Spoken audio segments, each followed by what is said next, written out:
Hi, beautiful people of the internet. Welcome back to my YouTube channel. My name is John Hayes.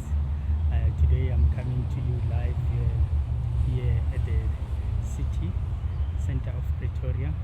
I've decided to come and visit the museum, the cultural museum. It's called the National Museum of Natural History. So basically it's called Ditong. It's Ditong, and it says let's go and see what the place has for us inside here. And I'm told that the entrance fee is $50. We're gonna go and pay $50 and see what really the place has for us. But before we go inside, I need to just show you what's out here.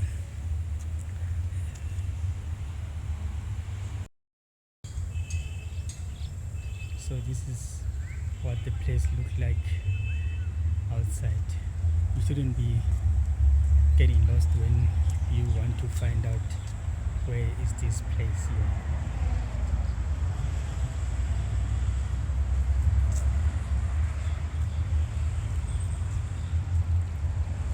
Interesting.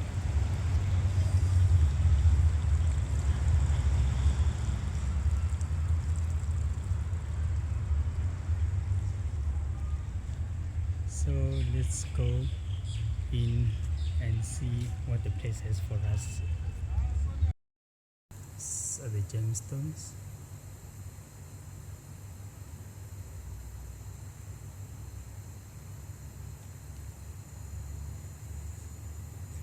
They are from different countries.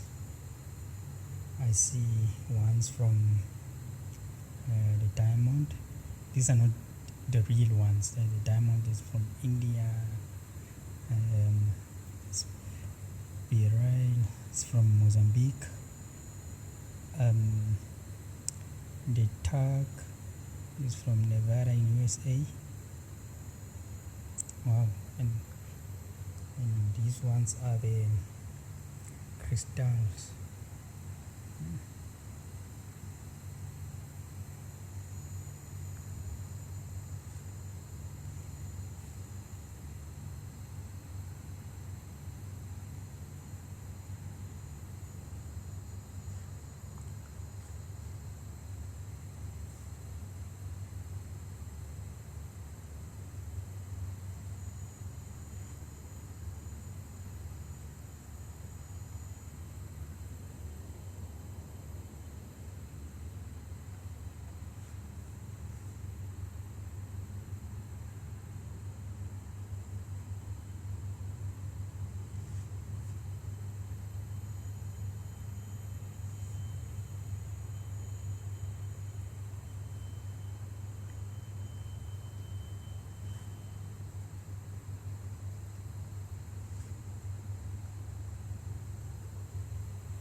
So basically here, this is how the earth looks like. So there's an upper mantle, the lower mantle, and the molten iron nickel outer core, and the solid iron nickel inner core. Wow. So here's the brief information about it. They say the Earth is a planet and part of the solar system.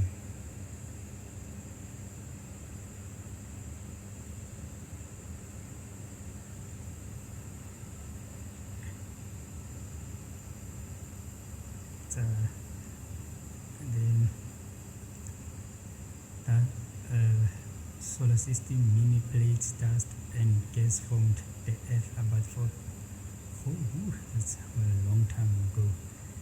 Heavy elements such as an iron were drawn towards the center of the Earth.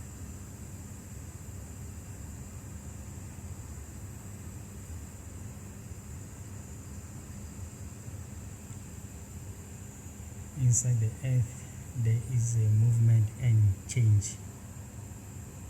Red hot molten rock rises from the mantle layer and is responsible for the crystal movement. The molten rock often comes to the surface of the Earth as a volcano. Wow. So that's how you get the volcanoes.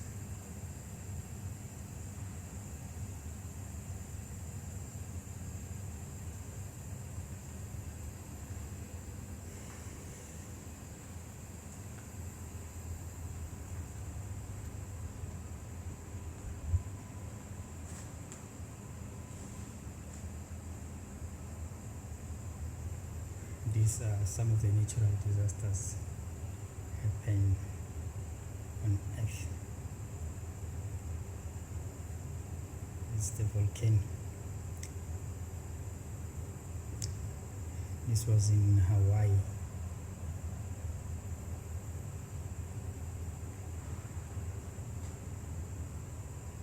This is the earthquake. These are the result of the earthquake.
Like I said, I see most of the things here are from Namibia.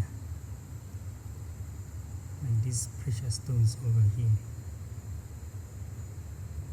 It's quite beautiful. So it's the magnite. The magnite is from Germany. And here's one here from South Africa.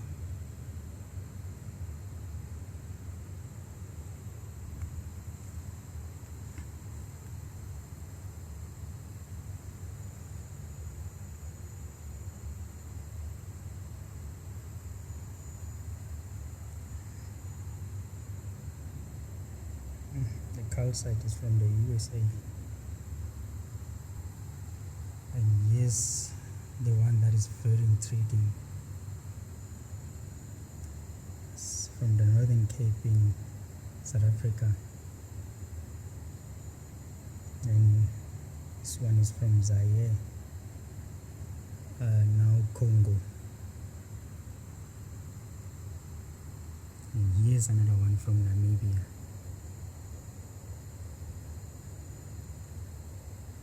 So most people will understand that Namibia is a sister country.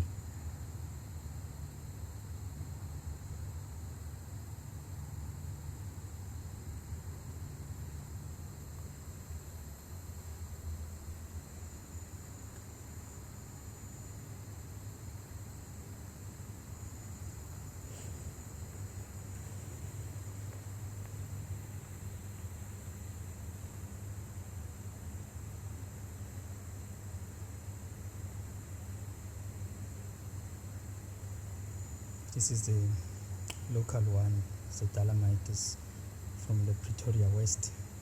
That area, people are not allowed to go and build there, but some are refusing and doing the wrong things. Here's the gypsum. It's also from Namibia. So this gypsum looks like a glass. It's a stone, but it looks like a glass.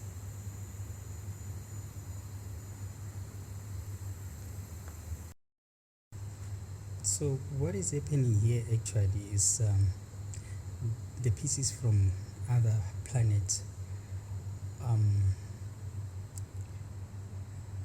that actually here we'll start with Pluto, and then it's Saturn and Uranus,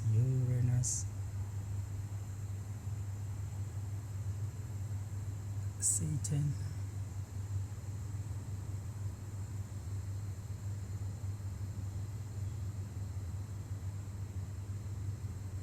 so all these rocks are from other planets.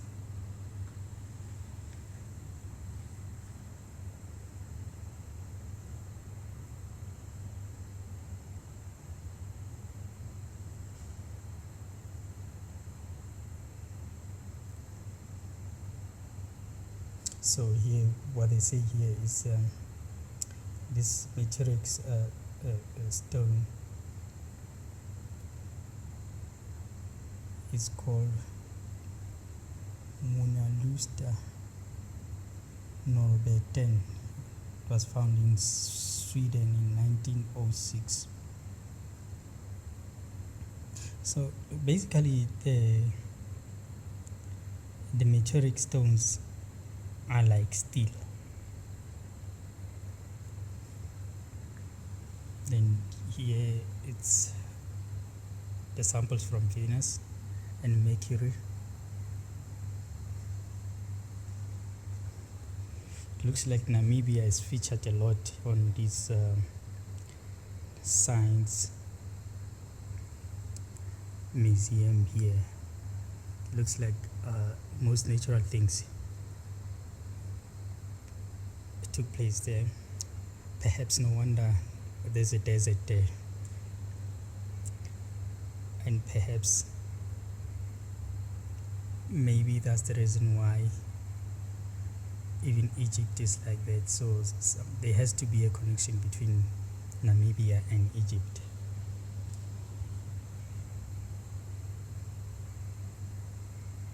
So this one is from the moon.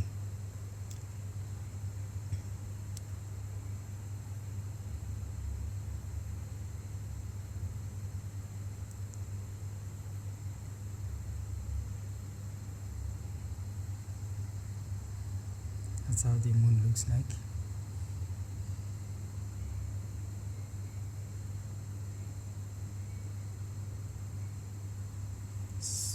So this one is recently the meteoric stone. It fell in 2002.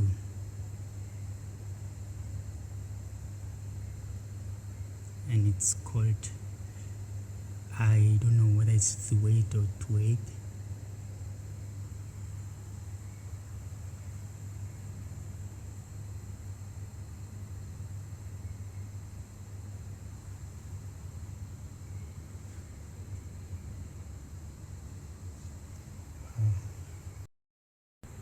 So here they are talking about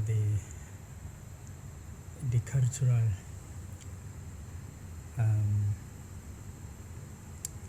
minerals that we used to produce the weapons and everything. So this one here, I think it's still the one that they were using it to produce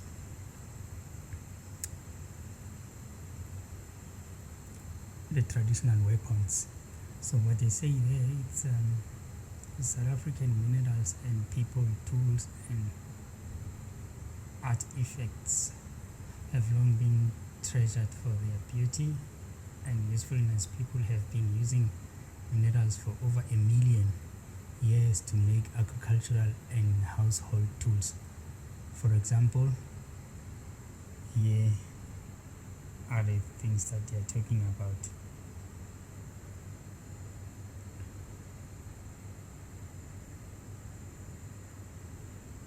So this is true because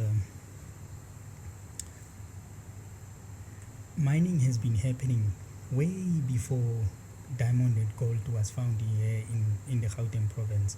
So in the Mapungubwe area of South Africa, there used to be mining activities that took place there way before even other races can come to South Africa.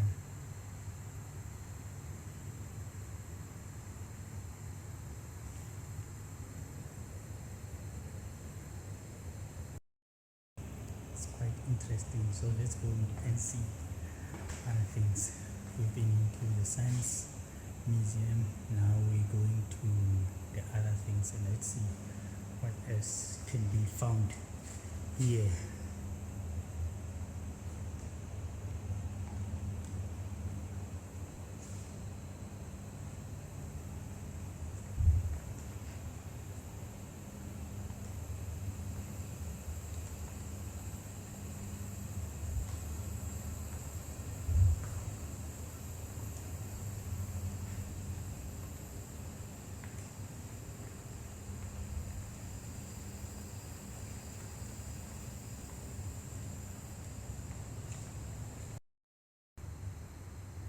It's quite an art, so interesting.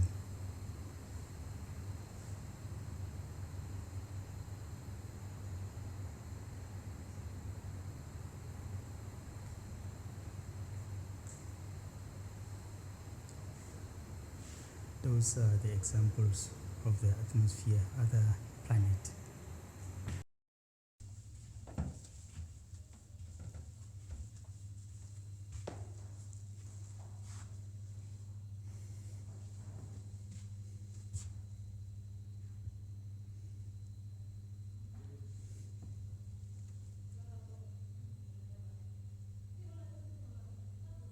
This is the penguin.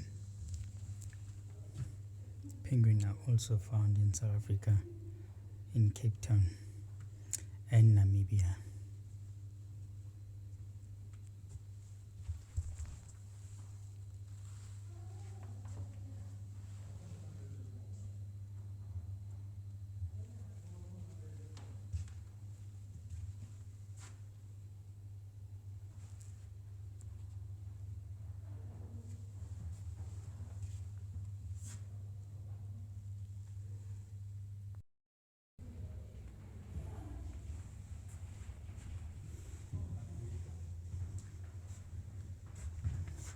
So these are the beds that are found in the Southern Africa.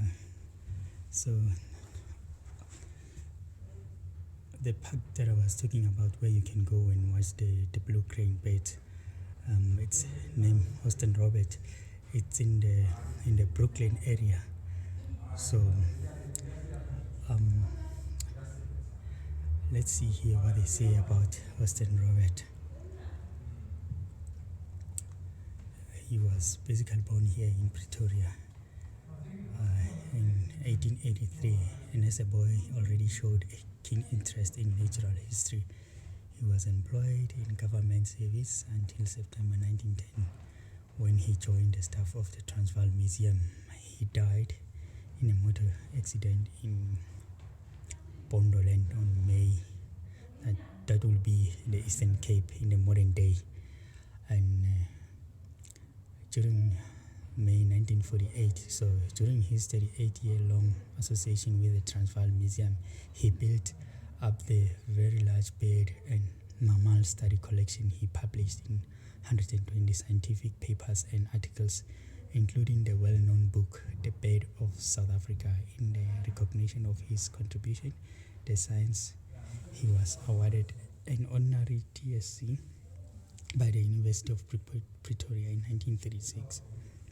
So the Austin Robert is a well-known man. That's the reason why the park was named after him. The park is still there. There's I think there's 2 parks there, and the blue crane birds are always going to feed there because they feed on worms and other insects that are there by the small dam. So these are the penguins. Mind you, all these are found in the southern part of Africa. So how do you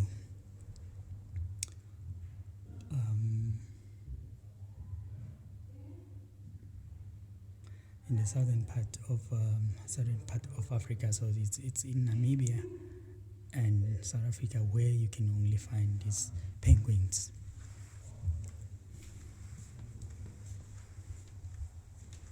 I guess we are gifted.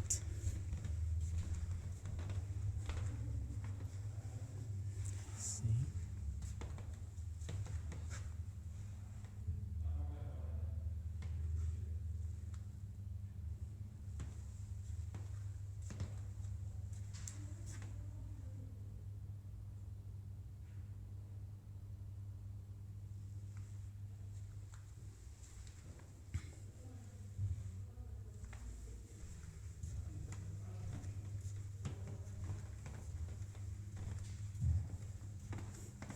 So all these birds are the ones that you find in the southern part of Africa.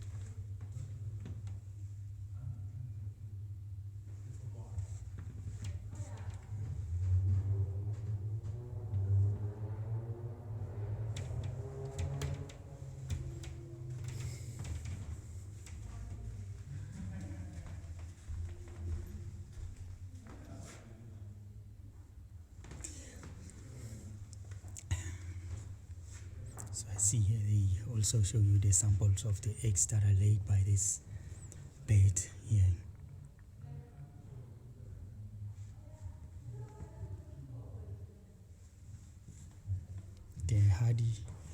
The Hadida are the most they are found all over South Africa. You will find Hadida. If you need to know that someone is in South Africa, you'll hear the Hadida making a noise, then you know that that person is in South Africa. There's no way you can miss. If the Hadida goes wow, then you know that person is in South Africa.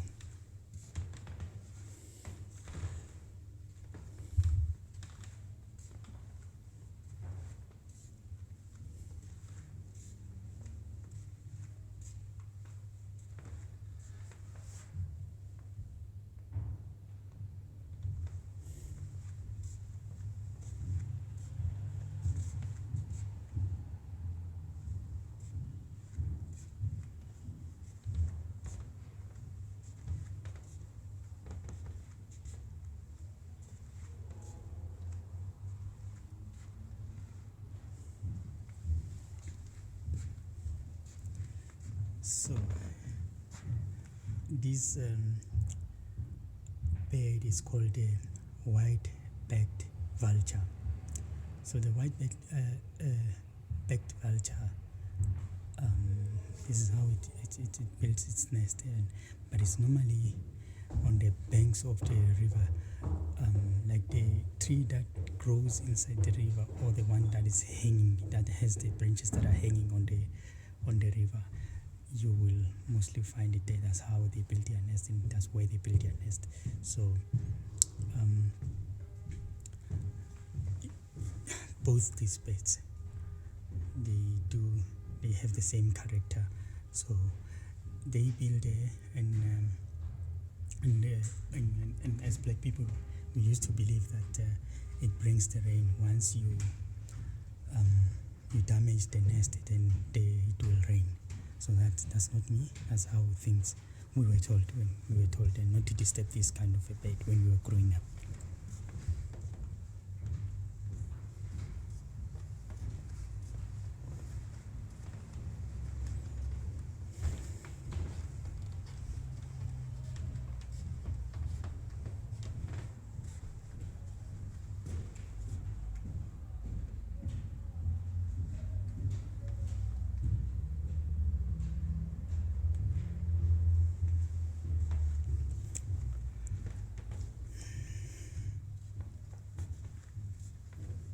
I'm looking for my specific celebrated bird of South Africa, the blue crane.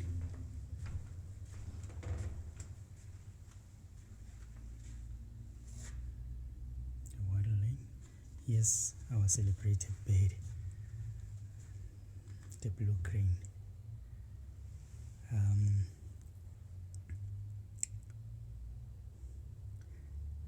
So many things are being told about this one. So, what is saying?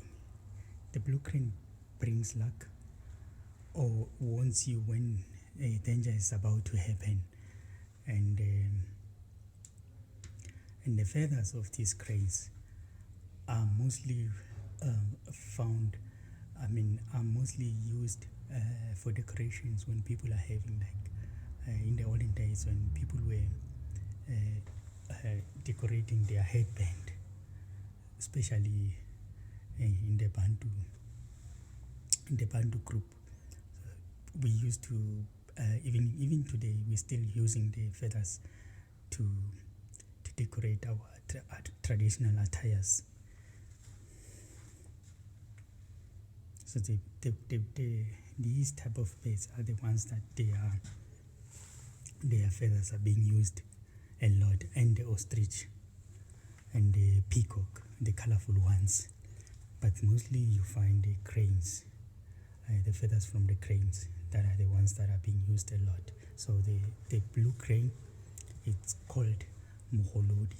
So it warns you whenever there's danger, like something is about to happen to you. It warns you when there's a snake, when there's things like those ones. Yeah, it warns you, especially when you walk around the river banks, because that's where you mostly find them. They like to be in areas like those, the moist areas, where they can pick up worms and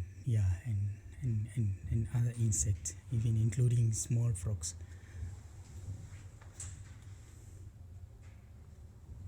So that's how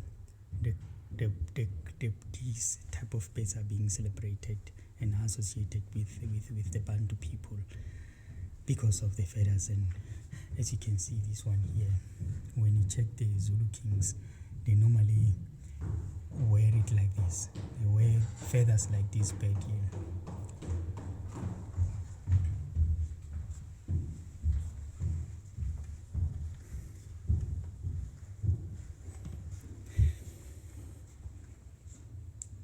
And we're gonna go to the other side of the museum where we can so we can see more of the things that are happening there. So my favorite part was there.